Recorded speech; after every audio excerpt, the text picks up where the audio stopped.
आज हम बात करेंगे दौसा से संघर्ष, सत्ता और जयचंद की। लेकिन राजनीति से पहले बात कर लेते हैं दौसा में घटित सबसे दुखद घटना की। आर्यन 56 घंटे के रेस्क्यू के बाद भी आर्यन की जीवन डोरी टूट गई। जब से ये खबर मिली कि आर्यन बोरवेल में गिर गया है, उसके बाद लगातार प्रशासन रेस्क्यू किया। वहाँ के जो लोग थे, कालीखाड़ के जो गांव के जो लोग थे, उन्होंने अपने दम पर भी रेस्क्यू शुरू कर दिया था। ट्रैक्टर चालक हो या जेसीबी चालक हो, ये लोग सिर्फ इसी आस में एक संघर्ष कर रहे थे, एक युद्ध लड़ रहे थे कि आर्यन कैसे भी जीवित सकुशल बोरवेल से बाहर निकल जाए। इसके लिए ये चालक, ये ट्रैक्टर 24 घंटे बिना रुके रेस्क्यू करते रहे। जिनमें से जब हम उनके गांव गए थे तो उन ट्रैक्टर चालकों से हमने बात की थी, तो उनका ये कहना था कि हमें यही पता नहीं था, हमें सिर्फ इतना सा पता था कि आर्यन को बचाना है। इसी चक्कर में कुछ ट्रैक्टर हीट हो गए, किसी ट्रैक्टर ने कूलेंट फेंक दिया, लेकिन उसके बावजूद भी वे ट्रैक्टर चलाते रहे, सिर्फ इसी उम्मीद में कि आर्यन सकुशल बाहर निकल जाए। जिला प्रशासन भी, जिला कलेक्टर देवेंद्र कुमार भी लगातार आर्यन के पास ही थे, बोरवेल के नज़दीक दिखाई दे रहे थे और पूरे रेस्क्यू पर नज़र गड़ाए हुए थे। एसडीआरएफ, एनडीआरएफ भी लगातार बोरवेल में फंसे आर्यन पर नज़रें गड़ाई हुई थी।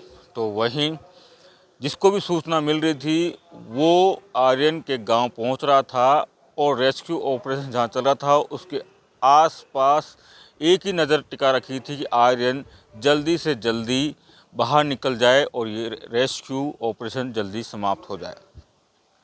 दौसा ही नहीं, दौसा के आसपास के ज़िले ही नहीं, पूरे देश से कॉल आ रहे थे कि आर्यन की हालात कैसे है, रेस्क्यू ऑपरेशन कितना चल रहा है। हर व्यक्ति अपडेट ले रहा था कि आर्यन को लेकर।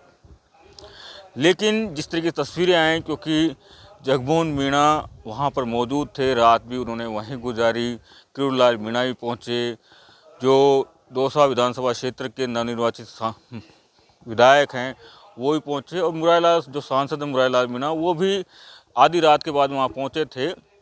लेकिन जो तस्वीरें थी वो ऐसी थी कि हर आंखें बोरवेल की तरफ देखते देखते पथरीली होती जा रही थी। लोग पेड़ों पर चढ़ चढ़ के यही देख रहे थे कि आर्यन कब निकलेगा, रेस्क्यू ऑपरेशन कितना जल्दी ख़त्म होगा। महिलाएं भूखी प्यासी बैठी रही थी इंतज़ार में कि आर्यन सकुशल बाहर निकल जाए।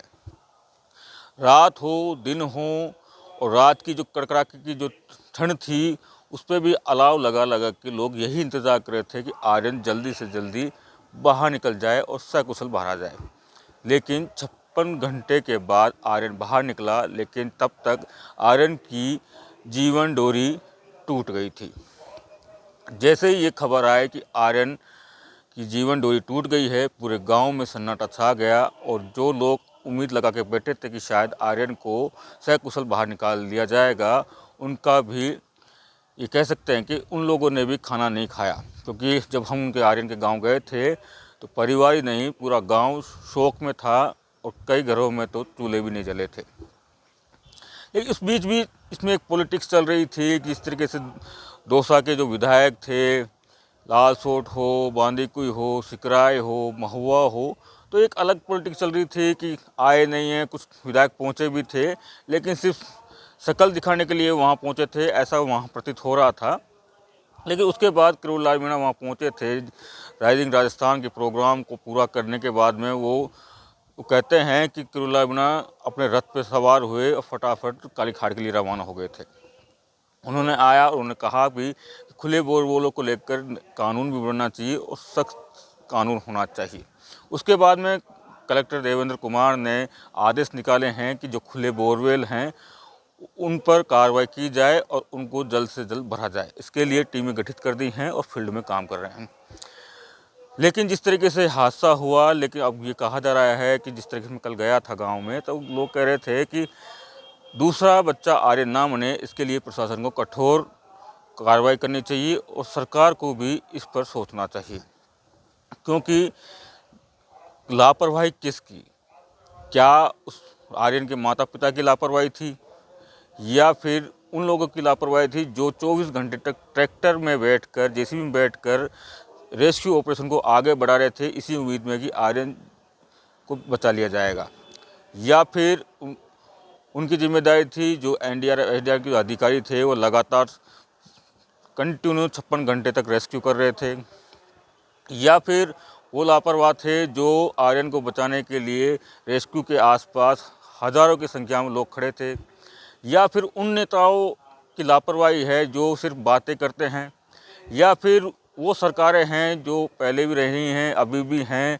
क्या इन चीज़ों को लेकर कभी काम किया गया है? क्योंकि देखिए, पूरा जुगाड़ सिस्टम चल रहा है, जितनी बड़ी मशीनें वहाँ पर आई सब फेल हो गई थी, गड्ढा खोदा गया वो भी फेल हो गया था, उसके बाद देसी जुगाड़ से ही आर्यन बाहर निकला।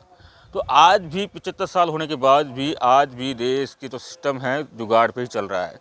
तो लोगों की यही मांग थी, कल हमसे जब बात की थी तो उन्होंने कहा था कि अब सरकार को सिस्टम बनाना चाहिए कि अगर रेस्क्यू ऑपरेशन होता है तो रेस्क्यू ऑपरेशन जल्दी से जल्द पूरा हो जाए और दूसरा बच्चा आर्यन ना बने। चर्चाएं हैं, लेकिन ये दुखद खबर थी। उसके बाद में रिपोर्ट आ गई है और उसमें बताया गया है कि आर्यन की मौत पानी की वजह से हुई है, डूबने की वजह से।